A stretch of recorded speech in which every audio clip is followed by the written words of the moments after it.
I want to ask the DOE Secretary kung totoo po na may chance na aabot ng 200 pesos ang cost ng fuel natin, and kung totoo na hindi na bababa uli below 100 pesos.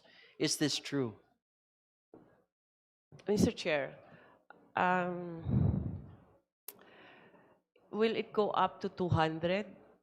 Honestly, I don't know, and I don't think anybody knows yet because, like mentioned earlier, there was a pronouncement of a ceasefire, but there are threats going back and forth. Whenever there's a oil infrastructure destroyed in whatever country, the price spikes.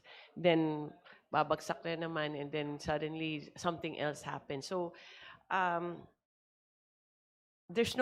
we don't have any visibility of where this will go. And unfortunately, we are so dependent on what's happening there. So, uh, but, so it could happen, depending on what the two countries do, no? But will it go down to 100?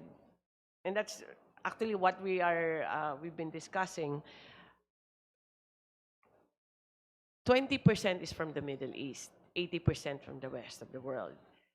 Now, if the war stops today, will the 20% be able to deliver? I think it will take some months because most of the infrastructure, especially LNG, has been destroyed. And I think LNG in Qatar will take 5 years to fix. And then all the other pipelines and all the other infrastructure of Middle East on oil. So for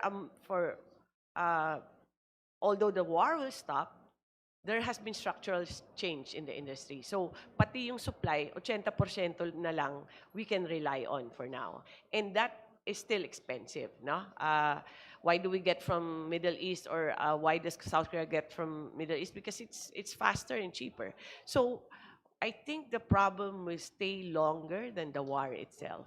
So, if it ever goes back to 100 pesos or below, it will take some time, Mr. Chair.